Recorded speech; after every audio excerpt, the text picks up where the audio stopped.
राधे राधे। आज हम जानेंगे उस अद्भुत ग्रंथ का रहस्य जिसे सुनने मात्र से मन पवित्र हो जाता है। गरुड़ पुराण भाग 3। ये वो भाग है जिसमें भगवान विष्णु स्वयं गरुड़ जी को बताते हैं कि जब एक जीव इस संसार से विदा लेता है तब उसके साथ क्या क्या घटित होता है। ये कथा केवल मृत्यु का वर्णन नहीं करती बल्कि जीवन का गूढ़ अर्थ भी समझाती है। ये हमें सिखाती है कि कर्म ही हमारे अगले जन्म का आधार है। जो जैसा कर्म करता है वैसा फल उसे निश्चित रूप से मिलता है। एक समय की बात है, गरुड़ जी ने भगवान विष्णु से विनम्र भाव से पूछा, प्रभु, ये मनुष्य शरीर कितना नश्वर है। जब कोई व्यक्ति इस संसार को छोड़ देता है तब उसकी आत्मा कहाँ जाती है? वो किन लोकों की यात्रा करती है? और क्या वास्तव में मृत्यु के बाद भी जीवन है? भगवान विष्णु ने मुस्कुराते हुए कहा, गरुड़, ये प्रश्न अत्यंत गूढ़ है, परंतु जो इसे समझ लेता है वो जीवन का सच्चा अर्थ जान जाता है। मृत्यु अंत नहीं है, ये केवल एक यात्रा का पड़ाव है जो आत्मा को एक लोक से दूसरे लोक तक ले जाती है। भगवान विष्णु ने कहा, जब मनुष्य के जीवन का अंतिम समय आता है तब उसका प्राण धीरे धीरे शरीर से अलग होने लगता है। उस समय उसे अपने सारे कर्म, अच्छे और बुरे, स्मरण आने लगते हैं। जब प्राण शरीर से निकलता है तब यमदूत उसके पास आते हैं। जो व्यक्ति पवित्र जीवन जिया होता है उसके पास प्रकाशमय दूत आते हैं जो उसे स्वर्ग की ओर ले जाते हैं। परंतु जिसने अधर्म किया हो, छल, पाप या हिंसा की हो, उसके पास भयानक रूप वाले यमदूत आते हैं। वो आत्मा उस समय अपने परिवार, घर और शरीर से मोह छोड़ नहीं पाती। उसे देखकर सब रोते हैं, पर वो आत्मा केवल देख सकती है, कुछ कर नहीं सकती। उसके लिए यह सबसे गहरा दुख होता है कि वो अपने प्रियजनों के पास होकर भी कुछ नहीं कर सकती। फिर यमदूत उसे अपने साथ लेकर यमलोक की ओर चल पड़ते हैं। ये यात्रा बहुत कठिन होती है। आत्मा को प्यास लगती है, भूख लगती है, दर्द होता है। जिन लोगों ने जीवन में दान पुण्य किया होता है उन्हें देवदूत जल और मार्गदर्शन देते हैं, परंतु पापी आत्मा को कोई नहीं पूछता। जब आत्मा यमलोक पहुंचती है तब उसे यमराज के सामने प्रस्तुत किया जाता है। वहां चित्रगुप्त अपने लेखे खोलते हैं और आत्मा के जीवन का पूरा हिसाब सुनाया जाता है कि किसने किसका दिल दुखाया, किसने झूठ बोला, किसने चोरी की, किसने दूसरों का भला किया।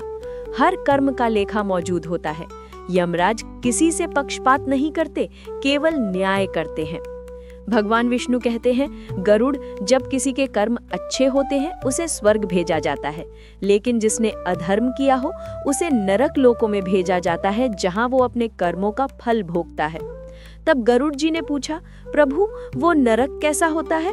भगवान विष्णु बोले, नरक 28 प्रकार के होते हैं। हर नरक एक विशेष पाप के लिए होता है। जो लोग झूठ बोलते हैं, दूसरों का धन हड़पते हैं या विश्वासघात करते हैं, वो तमिस्र नरक में जाते हैं जहां अंधकार और भय का वातावरण होता है। जो लोग दूसरों को यातना देते हैं वो रौरव नरक में जाते हैं जहां उनकी आत्मा को उन्हीं की क्रूरता का दंड भोगना पड़ता है। जो लोग धर्म का अपमान करते हैं, साधु संतों का मजाक उड़ाते हैं, वो कुंभिपाक नरक में जाते हैं जहां उन्हें उबलते तेल में डाला जाता है।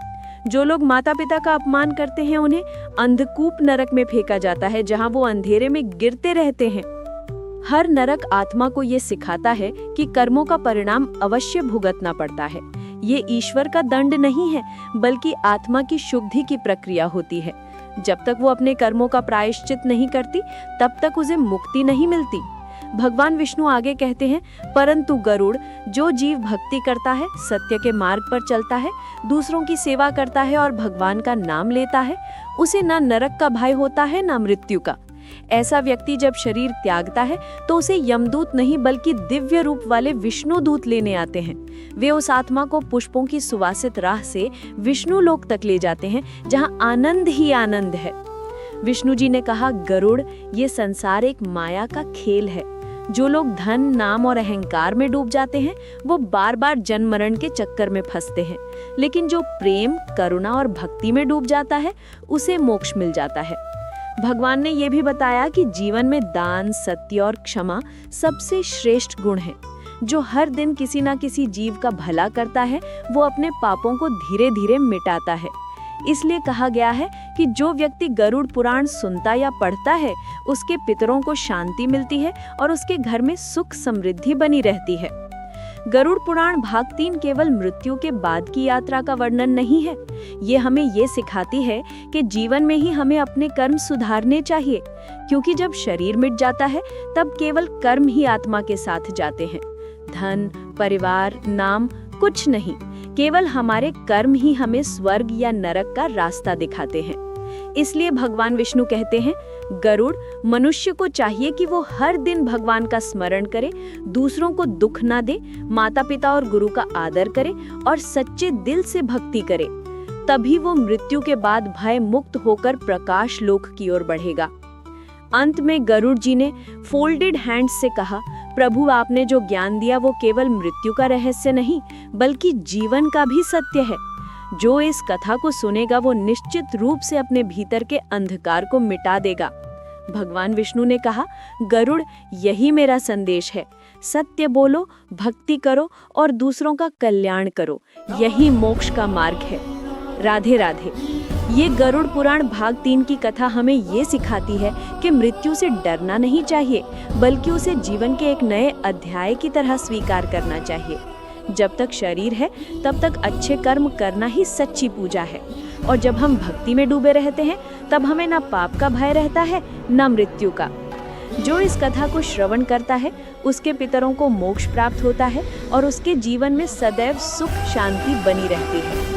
इसलिए हर आत्मा को गरुड़ पुराण का ये ज्ञान अपने हृदय में उतार लेना चाहिए कि कर्म ही भाग्य है, भक्ति ही मार्ग है और भगवान ही अंतिम सत्य है। जय बाबा की। राधे राधे। हर हर महादेव।